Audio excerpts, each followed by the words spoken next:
Good morning, good evening, good afternoon, wherever you are and wherever you're watching from. Matt here with another episode of the Visual Lounge. So one of the things I want to talk about with everybody is something that just, it's a flash moment. And I want to talk about it because I think headline here, we're overthinking our videos. I think we're overthinking the complexity. I think we are in a state, in a mode, in a mood of whatever that we think we have to do so much more when simplicity is the name of the game. So let's talk a little bit about simplicity here and why I think we can actually scale back on some of our productions and actually have better productions. Now, I think there's a difference between simple and simplistic.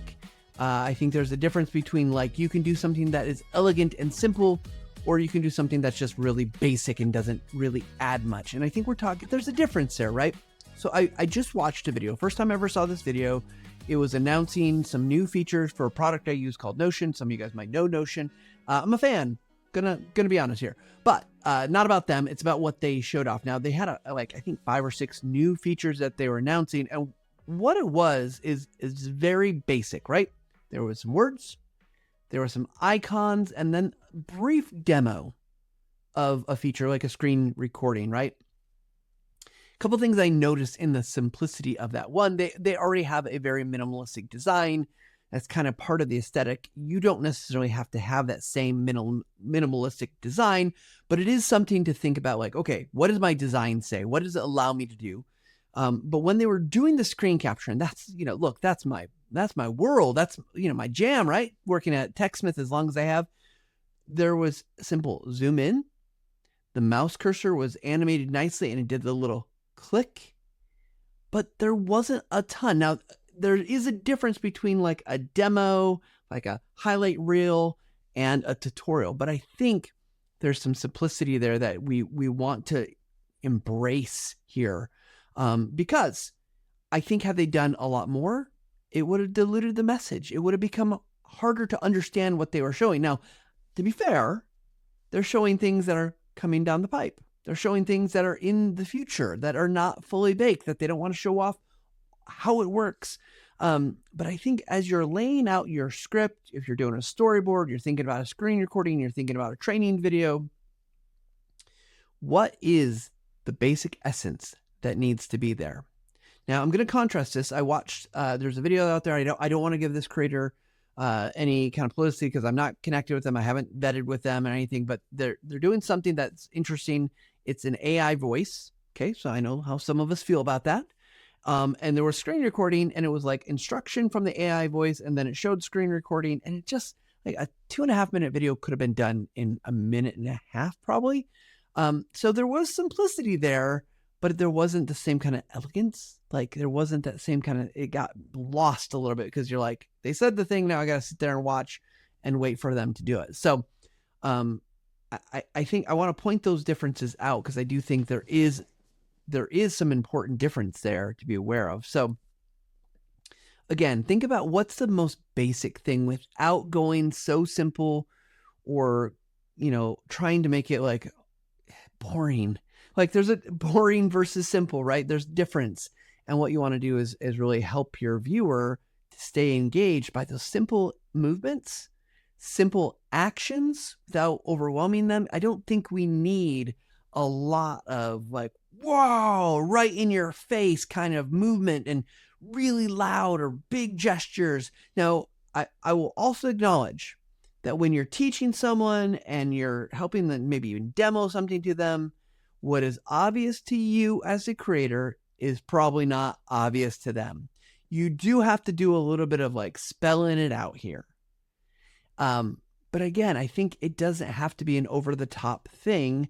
And I think we put so much pressure on us with audio and lighting and, animations and call outs and annotations and blurs and all the stuff that we forget that often the most elegant, the most beautiful, the most impactful are simple because it's kept to the core. You're only showing that what you need.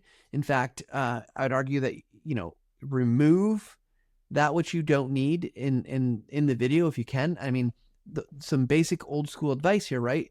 If If you're showing your desktop, hide all the icons. If you're showing your browser, hide your bookmarks, hide your tabs, maybe even, other things. If you can remove it because it's not going to be focused on, try to do that. And I know that's not always easy or possible. And frankly, some of our subject matter doesn't lend ourselves to a certain elegance or cleanness, but do the best you can. Do the best you can to make sure that you're helping your audience. Because in that elegance and that cleanness, you're going to help your audience to focus, because it's going to become clear. It's going to become obvious without a lot of extra to do, to say, like, this is where we're focusing. And I think in screen recordings, particularly, your mouse cursor becomes an elegant pointer. Now, we don't want to use it like a laser pointer. I think every time I've seen someone use a laser pointer, half the time it's trying to figure out where it is. Okay, there, it's pointing over there. And now let's move it around to get attention. Your mouse cursor is not that. It is an integral part. It is the Yoda to the Luke Skywalker. If you don't know Star Wars, Yoda is the master teacher, the one that's going to help imbue Luke with the understanding so he can use the Force. Luke is the hero. You are not the hero. If you're making a video, you're not the hero. Your customer is the hero. Let's be clear about that. The customer is the hero, but you and your mouse cursor, the little humble mouse cursor, you can make it bright and shiny if you want, but your mouse cursor is the guide. If you think about storytelling, he's the guide. So use it well, right? I think the other thing I want to think about here with simplicity is, again, we think about like, well, do we have to have a speaker on screen? Do we not have a speaker on screen? I think those are aesthetic decisions that you need to be thinking through. But again, because we're whittling it down, we're getting to just the things that are the only things that you need should be there. You have to say, am I, if I'm the person recording this, if I'm going to be the person on camera, am I critical to their understanding? Am I critical for some reason that the emotion, the smile, the whatever is going to help them? Maybe you just want them to make that connection. I say this all the time. Maybe the reason you're having someone on screen is because you want them to make a connection with that person. They're the subject matter expert. They are, seen as someone of great integrity or of value, of worth, of knowledge. Maybe, maybe it's just to bring them in from an attractiveness standpoint, right? Like, you can have all those purposes, and we see that happening in marketing. We see that happening all across all the different kind of reasons someone might use video, but they do it with a purpose. So part of that simplicity is saying, I don't need this person here, or I do need this person here, but have a reason for it. Now, I have been part of numerous video productions. A lot of them involve screen recording, but some of them have been more marketing type commercials. And I can tell you, when I have tried to ramp up kind of all the things that are happening, it leads to chaos. You need to be, again, just judicious. Like, if you've got two people, let's say we're telling a story of two people and you're training people on, let's say, what to do if, here's a true story. We got this in one of our training, what to do if you find a flash drive, like someplace, like, oh, should I plug that into my computer? Well, no, of course not, because who knows? And if what if it was from a competitor? Haha, we get all the information. No, don't do that either. But you're telling the story of two people. What's the simplest way you can do that? How do you focus on the thing that you want your learner to focus on? Well, again, we're not going to have like them in a busy setting with all these things and hearing all the background noise and conversations. You're probably going to focus on one person at a time, different shots, occasionally showing both of them. You're going to want to think about how to make that as simple and clear as possible, so there is no confusion between what you're showing, what you're saying, and how the viewer is going to interpret that. You don't want that.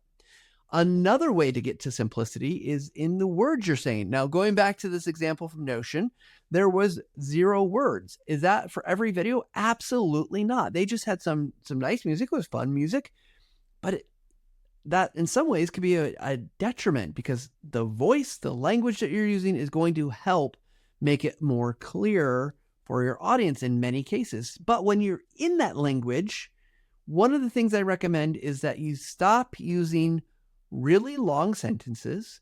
Watch out for jargon. Watch out for acronyms. If you're going to use an acronym, you got to define that, because you don't know on the other end whether someone understands it or not.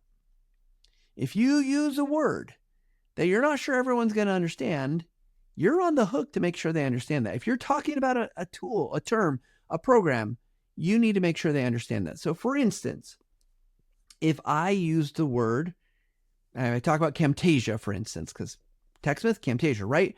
And I'm talking to an audience like you, and you don't know what Camtasia is, we're in a world of kind of like, uh-oh, I'm ready to lose you because I have not taken the time, a brief second, to explain it. So you want to be careful about that. And by the way, Camtasia is an awesome screen recorder, video editor, very powerful, give you beautiful screen recordings, so much control over zooms and mouse cursor like no one else. You got all this manipulable kind of content. You can, through your layers, add annotations, add all the things you want to make it super complex or super simple. Camtasia is an amazing tool. So with that said, let's go on with this, right? So we've got our visuals we've cleaned up. We've got our language that we've cleaned up.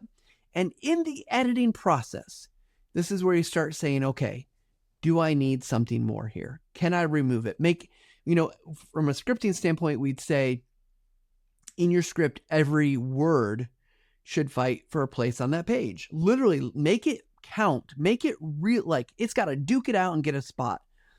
Same with your video, right? Like if we're showing something, there needs to be a really good reason we're showing something. If we're showing a B-roll, why are we showing that B-roll? What is it conveying to your audience? How is it supporting the main point? How is it supporting the action, the outcome, the thing that you want someone to do? And if you can look at it and you're like, I just had to fill in. Why the heck are we filling in anything? That seems to me like that's a missed opportunity. Like we're doing too much. Like, can I now make that video 5 seconds shorter because I didn't really need to show that? And that's all decisions you'll have to make. And I cannot tell you what should be in your video and what shouldn't be. But as you watch it, have that mental checklist about what does it do for this video. Is it helping to add clarity? Is it helping to add understanding? Is it bringing to the whole the purpose? And if it's not, figure out a way to get rid of it so you're not wasting people's time or confusing them, or worse, causing them to misunderstand. Unlikely, but you never know. I've mentioned this. I'm not like a big proponent of like, you've got to have super short videos. Go short. I mean, we see from the video viewer study that you can have longer videos. But if you're going to make longer videos, I think it's even more critical that you made things earn its place. Let it earn its keep in the things that it does, because otherwise you're wasting time. And the reality is that time is money, and that money is real. Even though you might not feel it, you might not see it, you might not even think about it because it's, someone's getting a paycheck, 2 weeks from now, whatever. But the reality is it is real money. The business is paying it, and you start multiplying your video's effect across, like 100 employees, 200 employees, 500 employees. Even if it's a small amount, that starts to add up. And so you just want to be really mindful of that. Now, I think one of the challenges that we run into is simple often comes across as boring.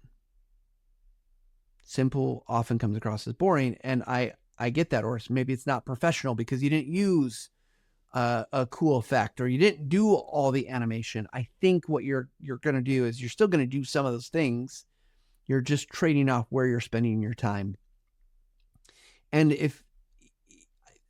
the other thing I'll say is sometimes simplicity, things that look really simple are not really simple. It takes time and effort, it takes skill to get to that point. And so I'd encourage you, build up your skills, go learn the things that are going to help you to do that well. And I want to make a point here because I do get some pushback sometimes about like, well, I don't have time to learn. I don't have time. Like the best way to learn is by doing. Know that whatever you do today, tomorrow, this week, next week, it's going to hit a certain level. And what I'd encourage you to do is keep practicing that so that your simplicity comes easier. The other thing is create patterns that you can reuse. So maybe you're doing an effect or a kind of look in one video. There is no rule or law saying you can't do that in another video. In fact, great video creators, directors, editors, they're borrowing ideas and stealing from other people's ideas all the time. Now they they usually put their own kind of twist on it, but like, this is the thing you should be doing, especially if it's your own content. Borrow from yourself the concept and idea. Now, you might not want to use it every single video. You could. Might get a little dull if people are watching, but if people aren't watching your videos all the time, maybe they're watching other stuff. It probably doesn't matter. It could be your signature move. Think Ken Burns, right? Still image and it pans. Not real complicated, but like build some patterns and ideas and things that help you. Again, I'm going to say that will help you to make a video. You don't have to reinvent the wheel every single time. Use those patterns and habits to help you.